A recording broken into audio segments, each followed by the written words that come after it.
The following is a short tutorial on how to get your 2018 summer heat site up and running. So to start, you're going to log into dsbn.elearningontario.ca using your board username and password.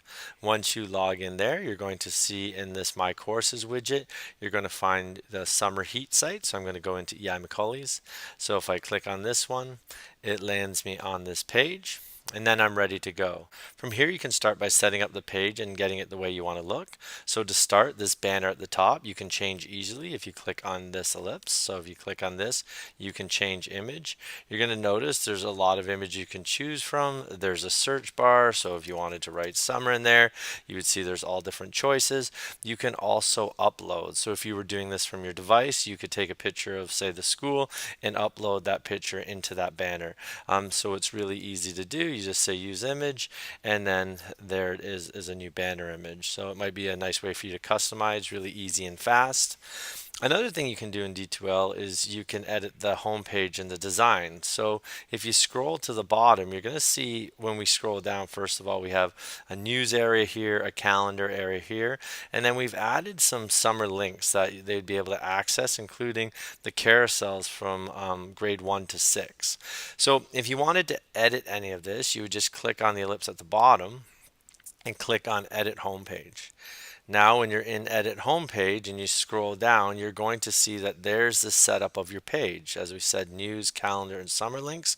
But you can also add widgets. So if there were certain widgets you wanted to add to your page, so for instance, if you wanted to add math widgets, I'm going to look at the scope and sequence widgets. I could go through and add all these different widgets. So here's one that says scope and sequence suggested math sites. So if I clicked on that, I could click add, and you're going to see it shows up there. Remember, these can move. So I'm just going to leave it there for now. So you can go through and add some links. If there's links that aren't there that you would really like, just email me and I'll take care of that. But when you save and close that now, you're going to see, if you scroll down, there's some math resources as well. Right? So we can edit this page and we can change the layout relatively easy.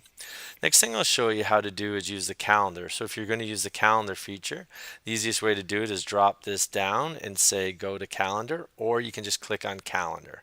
This is just quicker this way, so I click on calendar. Personally, I like it when it's in this view, which is the month view. You might show up and it might be in the agenda view.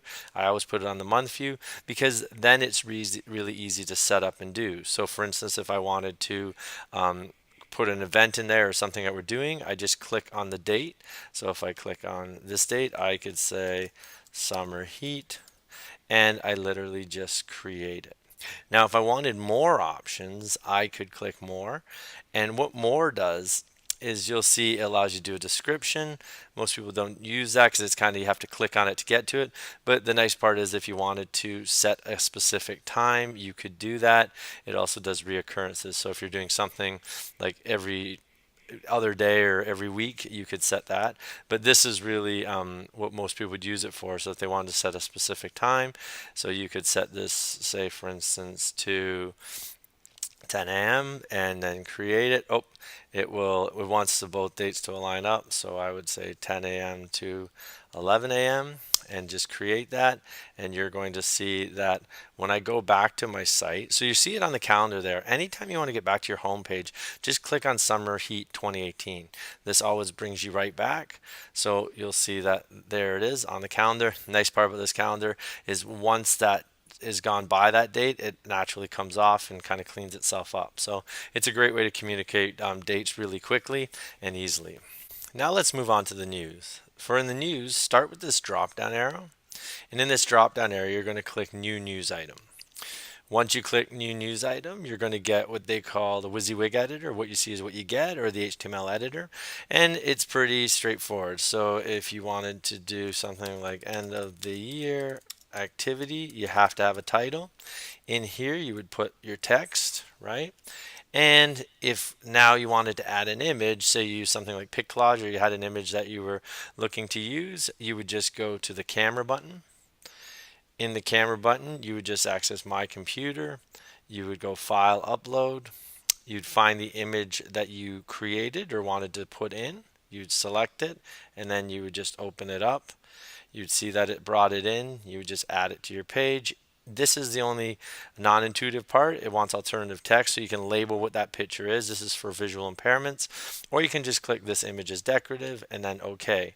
Now that image will now be inside of your post, and if you scroll down, you're going to see that you can actually put a start date to it. So say you wanted it to come out tomorrow morning, you could do that, but if you just wanted to publish it now, you just click publish. And now if you go back to your home page, you will now have a post, so they have some information there, and you have your image underneath. So that was one of the common ways people were doing things last year, is they were creating pic collages. It's a great way to assemble images. If you were to put in one image at a time, your post becomes very long, and it's a bit more work. But if you have a device, you take pictures, you put them into a pic collage, and put them straight into D2L. It looks really nice, and at the same time, it is a really efficient way to do it. And I will create a tutorial for you to show you how to do this all off your device. It's a real quick and easy way to do it.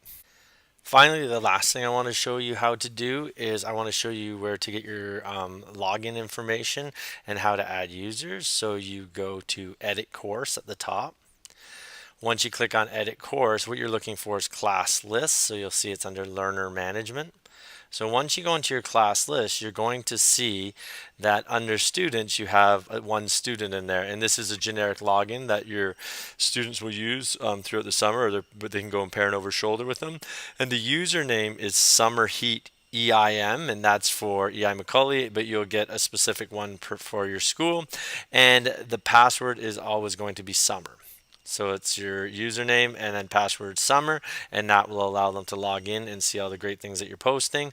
The other thing that you can do is add participants. So for instance, in this one, if you look, that Keith is the only teacher added, so he'll be the only one that posts. Depends on how your site's set up. If other people will be posting in here, you can just go to add participant and then add existing user. So when you add existing user, you're going to look up who you want to add, right? I'm going to add Mike Snow into this one, and you're going to see that it will search. There he is. You just select the user you want, and you just select the role. If you select the teacher role, that means that they'll be able to post and do everything that we've showed you in this video. If you select like the student role or the course previewer role, it will allow them to view what's going on, but not have the ability to post. So I'm going to add him as a teacher, and then enroll selected user. And now you're going to see, if I go back to the class list, you're going to see that these two people now have teacher editing rights. So that's how you add a user in D2L. And if you need to find your user name, you will find it under the student tab right here. Just remember the password is summer. So that's a short tutorial on getting you started up and going in D2L for Summer Heat. Please feel free to email me if you have any questions. Have a great summer.